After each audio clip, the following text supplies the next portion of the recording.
நண்பர்களே, ரொம்ப முக்கியமான விஷயம். ரூ. 1950 மாதச் சம்பளம் வாங்கி கொண்டிருந்த எனக்கு, அந்த மாதத்திலிருந்து ரூ. 12,250 சம்பளம். கை, கால் நிற்கல எனக்கு. தட தட தடன்னு ஆடுது எனக்கு. பயங்கர சந்தோஷம். அப்போ இன்ட்ராப்ரனியரா மாறிட்டாங்கன்னா, இந்த ஆன்ட்ரப்ரனர் ஒருத்தர் இருக்கார்ல, இவரை வச்சு வேலை வாங்குற ஆன்ட்ரப்ரனருக்கு இவர் கண்ணில் பட்டுருவார்.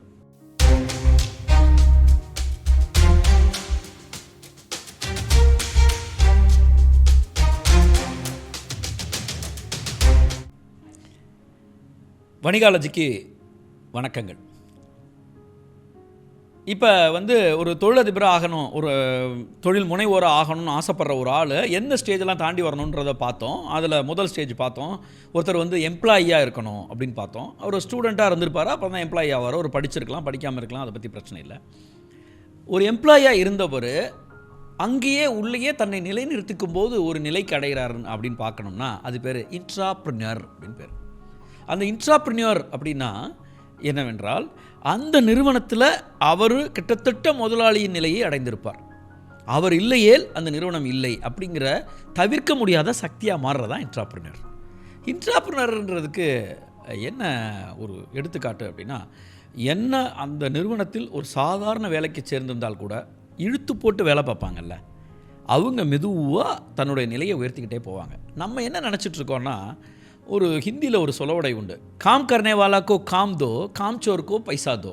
வேலை செய்கிறவனுக்கு வேலையை கொடு, வேலை செய்யாதவனுக்கு சம்பளத்தை கொடு. இது என்ன புரிஞ்சுக்கிறாங்கன்னா, உடனே வேலை செய்கிறவனுக்கு வேலையை கொடுன்னா வேலை மேலே வேலை கொடுத்துட்டே இருப்பாங்க. அப்போ ஓவராக வேலை செஞ்சின்னா நமக்கு வேலையாக கொடுப்பாங்க, அப்போ நம்ம நம்மளை போட்டு புழிஞ்சிருவாங்க அப்படிங்கிற மனநிலை இருக்குது. வேலை செய்யாதவனுக்கு சம்பளம் கொடு அப்படின்னா அவனுக்கு நல்லா சம்பளம் கிடைக்கும், கம்ஃபர்டபுளாக இருந்துருவான் அப்படின்னு சொல்லிட்டு. ஆனால் அதுக்கு உள்ளர்த்தம் என்ன அப்படின்னா, வேலை செய்கிறவனுக்கு அதிகபட்சமான பொறுப்புகளை கொடுத்து கொண்டே இரு, அவன் மேலே வரட்டும். வேலை செய்யாதவனுக்கு சம்பளத்தை கொடுத்து அங்கேயே உட்கார வை, அவன் அதற்கு மேலே வர வேண்டாம் அப்படின்னு அர்த்தம். அதுக்கு மேலே அவன் வேலை வரும், சம்பளத்தை கொடுத்து அனுப்பிட்டு போயிட்டே இரு, அவனுக்கு மேலே அவன் என்ன வேலை செய்கிறானோ அது மட்டும். காம்சோர் அப்படின்னா வேலையை திருடுபவர், வேலையில் களவு செய்பவர்கள், வேலையை களவாக செய்பவர்கள், அதாவது வேலையை முழுசாக செய்யாதவங்க அப்படி. சரி, அப்போ இந்த வேலையை எழுத்து போட்டு செய்கிறவங்களோட நிலை என்னவாக இருக்கும் அப்படின்னா, எனக்கு ஒரு அனுபவம் இருக்குது. என்னுடைய அனுபவத்தை நான் சொல்கிறேன். இன்றைக்கி நான் தொழிலதிபராக நடந்து வெற்றிகரமாக திகழ போகிறேன்னா எனக்கு அப்போ தெரியாது. ஆனால் எனக்குள்ளே ஒரு ஆசை இருந்தது, பட் அதுக்கான சூழல் இல்லை, என்னுடைய வாழ்க்கை நிலை அப்படி இல்லை. நான் ஒரு நிறுவனத்தில் வேலைக்கு இருந்தேன். நான் அங்கே ஒரு service engineer. Fuse base Eldora லிமிடெட்னு ஒரு கம்பெனி பேர். அந்த கம்பெனியில் தான் இருந்தேன். நான் திருச்சி டிவிஷனில் இருந்தேன். அப்போ வேலைக்கு இருக்கும்போது என்ன நடந்துச்சு அப்படின்னா, நான் என்னுடைய வேலைகள் சர்வீஸ் எல்லாம் முடிச்சுட்டு 2-3 மணிக்கெலாம் ஆஃபீஸ்க்கு வந்துடுவேன். ஆஃபீஸ் எனக்கு போர் அடிக்கும், என்ன பண்ணுறதுன்னு தெரியாது. அந்த கம்பெனி டிவி வேறு சேல் பண்ணியிருந்தா டிவி கனெக்ட் பண்ணி எல்லாம் டிவி பார்த்துட்டு இருப்பாங்க. எனக்கு போர் அடிக்கும், டிவி பார்க்க ரொம்ப நேரம் என்னத்தை செலவு பண்ணுறோம் அப்படின்னு சொல்லிட்டு நான் ஏதாவது புக்கு படிச்சுட்டு இருப்பேன். அப்படி இல்லைன்னா எங்கள் மேனேஜர்கிட்ட போய், எனக்கு மேனேஜர் ஒருத்தர் இருந்தார், JS பிஸ்ட் அப்படின்னு சொல்லிட்டு, அவர்கிட்ட போய் என்ன செய்வேன்னா, எனக்கு இது கொடுங்க, எனக்கு வேலை கொடுங்க ஏதாவது அப்படின்னா, இந்த லெட்ஜர் எழுது, அதை எழுது, இது ஏதாவது சொல்லுவார். ஸ்டாக் ரெஜிஸ்டர் எழுத சொன்னார் ஃபஸ்ட்டு.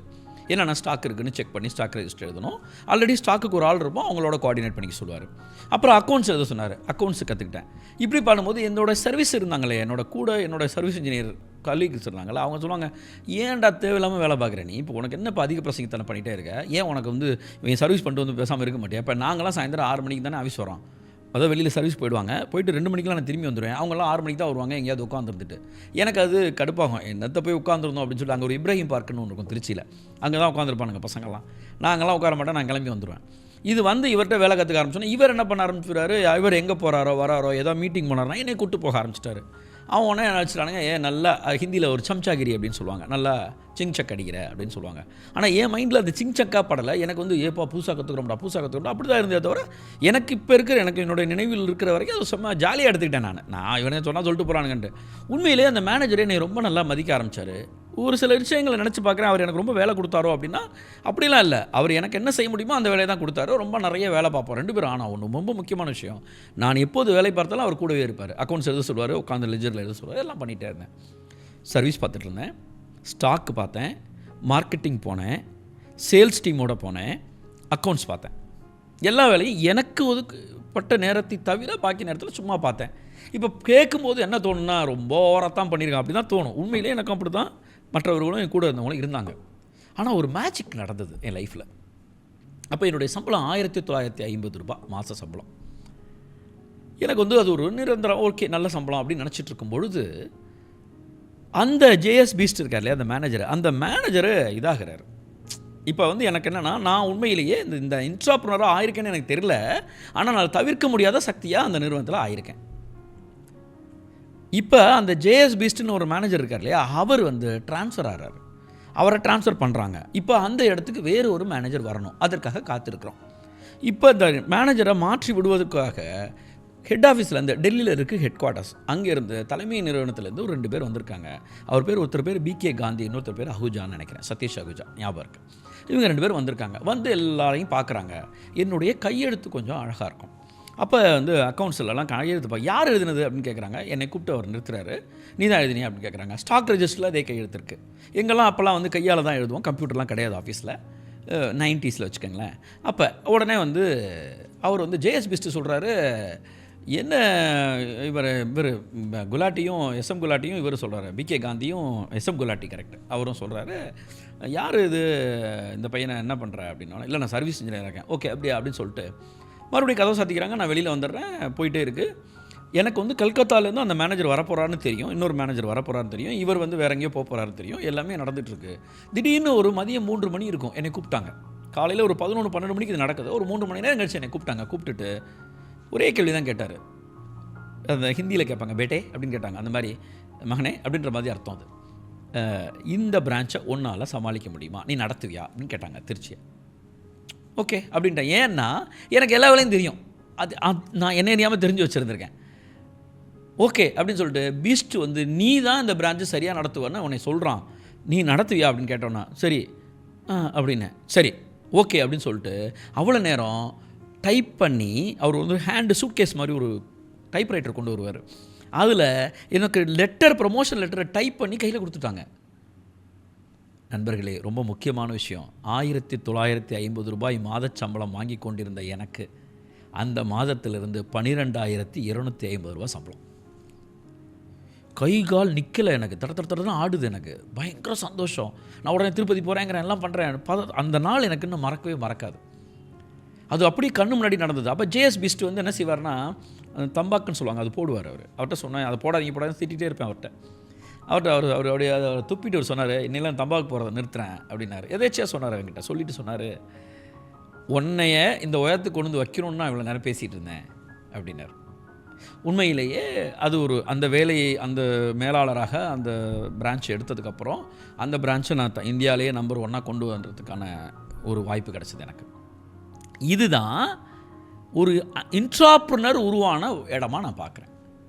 இன்றைக்கி எவ்வளவோ செஞ்சுருந்தாலும் அந்த நிலையில் எனக்கு இருந்த அந்த உத்வேகம் எனக்கு வந்து இன்றைக்கி எனக்கு அந்த ஒரு மகிழ்ச்சியை கொடுக்குது. சார் இப்போல்லாம் அதெல்லாம் கிடையாது சார், எவ்வளோ வேலை பார்த்தாலும் மேலேயே வர விட மாட்டாங்க சார், வச்சு செஞ்சு விட்ருவானுங்க அப்படின்னு இருந்தால் கூட நான் எதையும் எதிர்பார்க்கலைங்கிறது தான் எனக்கு இருந்த முதல் மனநிலை. நான் என்ன நினச்சேன்னா, உண்மையிலே நான் இன்றைக்கி அப்படிலாம் நினச்செல்லாம் சொல்ல முடியாது. நான் ஏதோ வேலை பார்த்தேன், இஷ்டத்துக்கு இருந்தேன்னு வச்சுக்கோங்களேன்.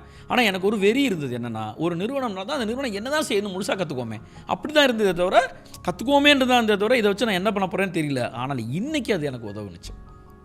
இன்ட்ராப்ரனருங்கிறவங்க அங்கே தான் ஆரம்பிக்கிறாங்க. எந்த நிறுவனத்திலும் என் வேலை இது இல்லைன்னு இல்லாமல் இதுவும் என் வேலை தான் என்று எடுத்து செய்பவர்கள் அனைவருமே தான் இன்ட்ராப்ரனராக மாறுறாங்க. அப்போ இன்ட்ராப்ரனராக மாறிட்டாங்கன்னா, இந்த ஆண்ட்ரப்ரனர் ஒருத்தர் இருக்கார்ல, இவரை வச்சு வேலை வாங்குகிற ஆண்ட்ரப்ரனருக்கு இவர் கண்ணில் பட்டுருவார். இவரை இன்னும் மேம்படுத்தணும்னு ஆசைப்பட்டு அவங்க நல்ல உயரத்தில் கொண்டு போய் வைப்பாங்க. ஒரு நல்ல எம்ப்ளாயியாகவும் பல ஆண்டுகள் ஓட்ட முடியும். அவர் வெளியில் வந்து சோலோப்ரனராகவோ ஆண்ட்ரப்ரனராகவோ டாப் கிளாஸாக நடந்துக்க முடியும். ஏனென்றால் ரொம்ப முக்கியமான விஷயம், இன்ட்ராப்ரனர்கிட்ட இருக்கக்கூடிய பவர் என்ன நான் சொல்கிறேன். ஒரு கம்பெனி நடத்துகிற ஒரு எம்டி இருக்கார் வச்சுக்கோங்களேன், அவர் முதலீடு போட்டிருக்காரு, கம்பெனி நடத்துகிறாரு, லாபம் நஷ்டம் எல்லாத்துக்கும் அவர் பொறுப்பு. ஆனால் இன்ட்ராப்ரனர் மொத்தத்தையும் ஆப்ரேட் பண்ணலாம், அந்த முதலீடுங்கிற பொறுப்பே கிடையாது இருக்கு. அதாவது இன்னொருத்தர் முதலீட்டில் அந்த கம்பெனியை நடத்தி பார்க்கறதுக்கான வாய்ப்பு தான் இன்ட்ராப்ரனர். இந்த இன்ட்ராப்ரனராக இருக்கிறவங்க கலக்க ஆரம்பிச்சிருவாங்க. எதிர்காலத்தில் அவர்களை தக்க வைத்துக் கொள்வதற்கும் இந்த நிறுவனம் என்ன வேண்டுமானாலும் செய்ய தயாராக இருக்கும்.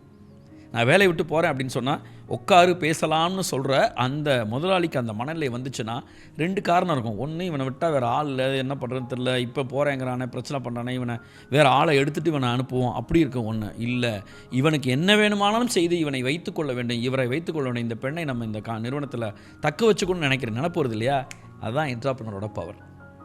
ஸோ இன்ட்ராப்ரன்யூராக ஆகணும் அப்படிங்கிற நினைப்போட ஒரு எம்ப்ளாயி செயல்பட ஆரம்பிக்கும்போது நீங்கள் ஆண்டர்ப்ரனர் ஆகி ஒரு பிஸ்னஸ்மேன் ஆகி வெற்றிகரமாக திகழ்வதை எந்த சக்தியாலையும் தடுக்க முடியாது. நன்றி.